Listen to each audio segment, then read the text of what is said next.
Olá, bom dia ou boa tarde, depende do horário que você esteja ouvindo isto. Eu gostaria de transmitir a todos vocês o meu abraço fraternal e a minha saudação no precioso nome de nosso Senhor Jesus Cristo. Na verdade, o que eu estava pretendendo fazer era escrever uma carta para uma amada irmã. Mas eu percebo que eu posso me expressar melhor falando do que escrevendo. E por isso eu resolvi fazer essa simples gravação. Gostaria de explicar algumas coisas referente àquilo que cremos, algumas posições que temos tomado. Nós encontramos algumas coisas nas Escrituras que nos falam a respeito do Deus único. E sabemos que a doutrina é apostólica e profética. E Paulo disse: tem cuidado de ti mesmo e da doutrina. Se o homem tem cuidado na doutrina, ele salva tanto a si mesmo, quanto aqueles que crêem naquilo que ele ensina ou no seu ensinamento. E é baseado em coisas assim que eu tenho me preocupado com aquilo que eu tenho ensinado para as pessoas. Porque o profeta do Senhor nos ensina que seremos responsáveis pelas coisas que ensinamos, porque as pessoas acreditam nisto, entre a vida e a morte. A respeito da crença do único Deus, eu gostaria de falar para os irmãos que nem tudo que nos foi ensinado é a verdade, é 100% a verdade. É importante observar que uma mentira ela só causará efeito nas pessoas se ela tiver 99% de verdade. Ou, dizendo melhor, uma boa quantidade de verdade inserida em uma doutrina é o que vai fazer com que as pessoas se desviem daquilo que é correto. Se em 99% de verdade houver 1% de mentira, os 99% de verdade vai trabalhar em prol que aquele 1% cresça no coração das pessoas. Porque enquanto pensam, mas nós temos 99% de verdade, esta pequena diferença aqui não fará diferença nenhuma. Quando na verdade aquele 1% de mentira está os genes da morte. E isto vai corromper toda a estrutura da vida que estava naqueles 99% de verdade. Nas Escrituras nós encontramos algo a respeito da crença do único Deus. O Senhor Jesus disse essas palavras que estão registradas no livro de Marcos, no capítulo 12, o versículo 29. E Jesus respondeu-lhe: o primeiro de todos os mandamentos é: ouve, Israel, o Senhor nosso Deus é o único Senhor. Quando você observa isso nas Escrituras, você percebe que o Senhor Jesus estava citando Moisés. E você sabe que as palavras do Cristo estava baseada exatamente naquilo que Deus falou através dos profetas. Paulo, na carta aos Hebreus, no capítulo 1, ele disse: havendo Deus antigamente falado muitas vezes e de diversas maneiras aos nossos pais através dos profetas, a nós ele nos falou nestes últimos dias através do Filho. Paulo é específico quando ele nos afirma que o Pai tem o seu papel dentro do plano da salvação, como também o Filho também tem o seu papel.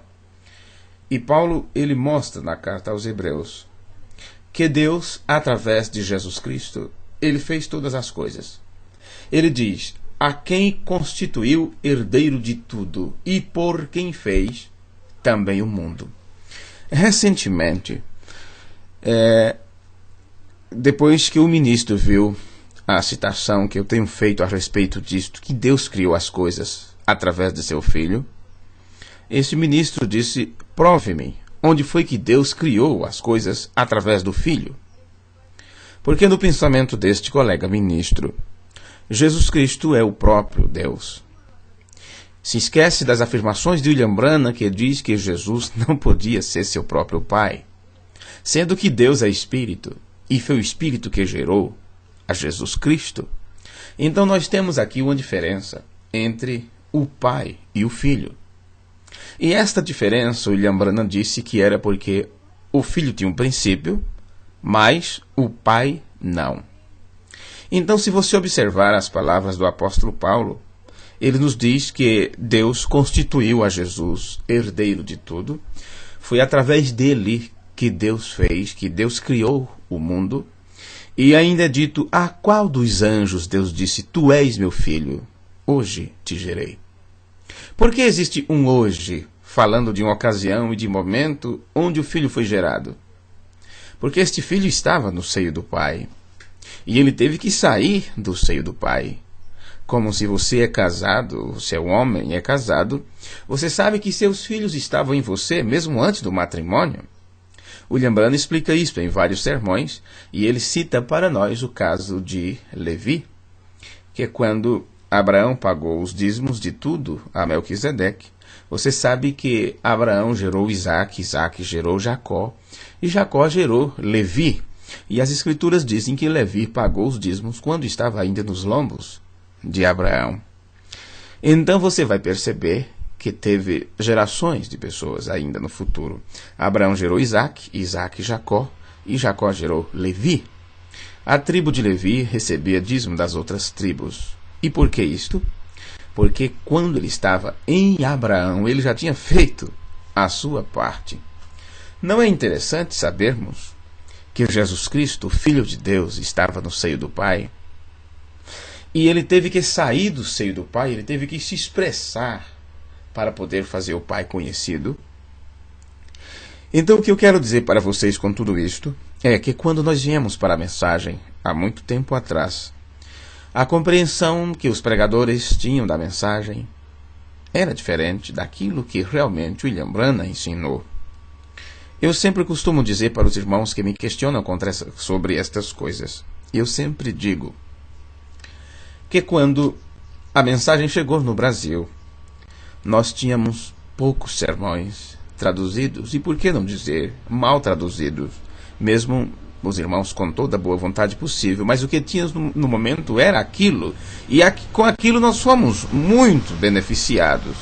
Temos que louvar a esses irmãos que trabalharam tanto no início desse ministério aqui no país. Mas digamos, se William Branham pregou, deixou à disposição, nós temos várias quantidades. Uns afirmam apenas que são 1.100 sermões, mas agora outros dizem 1.117 sermões disponíveis. Então, possa ser que no meio de todas as gravações antigas alguém tenha alguma gravação de William Branham que seja audível, que não tenha muito corte, que possa ser aproveitada, várias coisas que ele ensinou naquele culto, quando algum irmão tinha um gravador e gravou aquilo particularmente. Então, alguns pregadores dão a quantidade de 1.200 sermões. Já faz, vamos dizer assim, um montante, porque acreditamos que não passará disso. Mas à disposição nós temos, na realidade, mais de 1.100. Pois bem, se nestes sermões está inserida a doutrina de Cristo e a restauração da doutrina apostólica e profética, pense que nos anos 70 nós tínhamos 2 ou 3 sermões disponíveis, e logo em seguida tivemos 10, 15, 20 sermões disponíveis. Se bem que, tendo sido traduzido para nós as eras da igreja e outras mensagens como o sinal, a fé perfeita, escutando sua voz, aqueles primeiros sermões, saindo fora do arraial, os primeiros sermões que foram traduzidos, pensávamos nós que tínhamos o complemento de tudo, que tínhamos a doutrina apostólica em nossas mãos. Nós só tínhamos o início, as primeiras ferramentas, os primeiros tijolos. E com isto estávamos construindo. Mas esta construção precisa-se de uma base. Jesus contou aquela parábola a respeito do homem que edificou a casa sobre a rocha e do outro que edificou a casa sobre a areia. Bem, nós sabemos quais foram os resultados